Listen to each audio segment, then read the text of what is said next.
Mukangarambe Angelique wo mu mudugudu wa Kabahima akagari ka Bushenyi umurenge wa Mwura akarere ka Rwamagana ahangayikishwe cyane n'umwana we w'umuhungu kugeza ubabuze uko afata icyangombwa kirangamuntu bite n'ibibazo byo mwirangamimerere aho abaruyeho ko yavutse umwaka wa 1991 nyamara yaravutse umwaka wa 2008. Mu kiganiro yagiranye na ATV ubwo yari yaje ku biro by'umurenge wa Mwurire yavuze ko arambiwe no gukomeza gusiragizwa nabyo dore ko ngo hashize imyaka irenga 2 abyirukankaho. Ikindi bikaba bitera igikomere uwo musore imyaka 18 Rukundo Samuel. Cyanzanye hano ni ikibazo cy'umwana wanjye ufite imyaka myinshi hano mu ndangamimerere. Yavutse 2008 ariko hano mu ndangamimerere afite imyaka 35.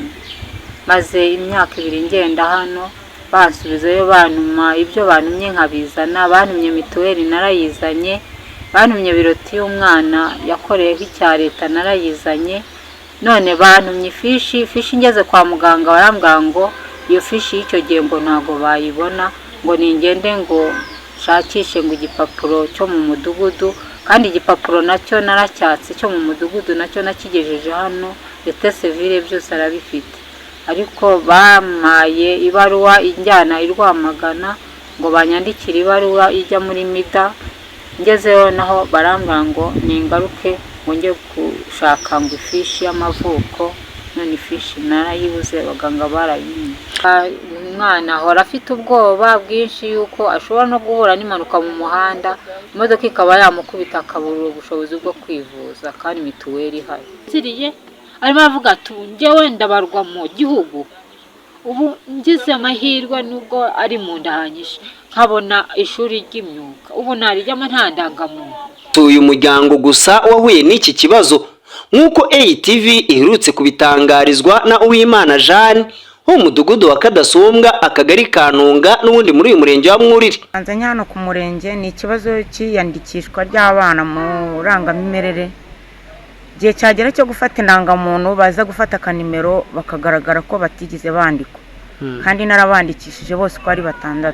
Ari systeme cyangwa se niba ari twe w'abaturage kwe twumva turi mu karengane kubera yuko tuba twandikishije ariko ingaruka zikongera zikatugarukaho batugaragariza ko tutandikishije abana kandi twarabandikishije. Turagira kenshi tugakoresha amatike tuza kureba ko izo serivisi z'abana zatungana. Ababyeyi bose bavuga ko iki kibazo kibagiraho ingaruka mbi zirimo no kubura akazi kw'abana ndetse no kwivuza kubera gutinda ko guhabwa amarangamuntu. Nkari nk'aba bagejeje igihe cyo kwivuriza ku ndangamuntu ye byaba ngombwa ko yarwaye bikatugora bikaba ibibazo kuko ntiyakivuza adafite indangamuntu, n'akazi ntashobora gukabona adafite indangamuntu. Amambere ntiyaje mu isoko bakamufata, mu nda hamumereye nabi, yarwaye mu nda, barashaka kugira ngo bamucishe mu cyuma ariko najyana ya mituweli bakayanga ngo barashaka irangamuntu. 100% cyangwa se nkajya kugura ubunini muri farumasi bitewe nuko nta bushobozi mfite bwo kuvuza 100% kubera ko nta rangamuntu afite. Leta haboneka umuntu umuha akashuri k'imyuga amubajije ibyangombwa arabibura. Hari n'undi wamurangiye akazi mu nganda hano ko gukora amabombo, agezeyo bamubaza irangamuntu arayibura. Muri iki kibazo umunyamabanga nshingwabikorwa w'umurenge wa Mwurire Rugegamanzi Steven ku murongo wa telefoni yabwiye ATV ko batari bakizi ariko bagiye kujyagurukira nk'uko basanzwe bakemura ibindi bibazo. Yabihaye nde yazanye biki igitifu cyangwa tasize ngo mwana yavutse 2008 none ndabona ariho 1994 ugomba kuzana ibigaragaza nyine ko yavutse icyo gihe mu kuvuga nibyo nakubwiraga.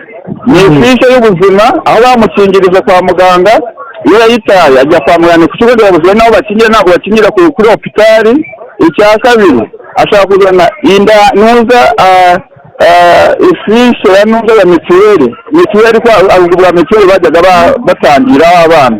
Icyo ni icya kabiri. Ikindi ashaka kuzana karita y'abatisimu cyangwa bamubatirije cyangwa agenda akazana akabiro tugaragaza aho ku ishuri aho yagiye gutangiriza umwana. Kwibona twe dukora akanama karisha akanama gashinzwe gukemura ibibazo byo mu irangamimerere kashyiraho n'amabwiriza ya Minisitiri w'Ubutegetsi bw'Igihugu.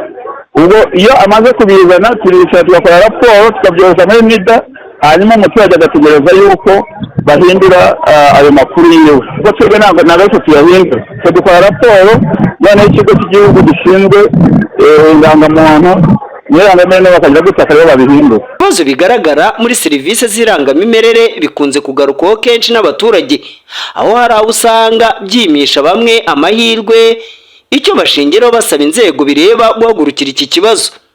Elias Dushimimana, ATV, mu karere ka Rwamagana. Amahirwe, impamvu yitwa amahirwe nuko adahoraho, ayo yo ntagucike kuko igihe niki ngo utunge diplome ihamya ubumenyi n'ubushobozi bikuzanira akazi keza kandi karambye. Inzira ni imwe gusa, gana Speak Academy Coaching Center. Speak Academy Coaching Center iramenyesha abantu bose bashaka kwiga bakitegura gukora ikizami cya leta gisoza amashuri yisumbuye Advanced Level Exam nk'abakandida bigenga private candidates ko imyiteguro yatangiye kandi amasomo amaze gutangira. Ayo masomo azamara umwaka umwe gusa ugahabwa diplome ya A2. Turacyakira abanyeshuri bashya mu mashami akurikira: Food and Beverage Operations FBO, Tourism, Accounting, Customs and Tax Operations, imisoro na gasutamo, Business Services, Plumbing, Electronic Services, Networking, Computer Applications, Software Development, Electricity, Construction na Masonary. Turakwakira kandi mu mashami atandukanye nka MEG, HEG, MCE, PCB, BCG, HEL, IKK, EFK, PCM ndetse n'ayandi. Kwiyandikisha bikorwa buri munsi mu masaha y'akazi ni ku biro bya Speak Academy Coaching Center mu mujyi wa Kigali, ni hafi ya Sainte Famille. Ku bindi bisobanuro ukaduhamagara kuri 0788 19 74 48 na 0786 39 47 na 0782 75 67 utibagiwe na 0788 53 06 171. Speak Academy Coaching Center, tegura ejo hawe.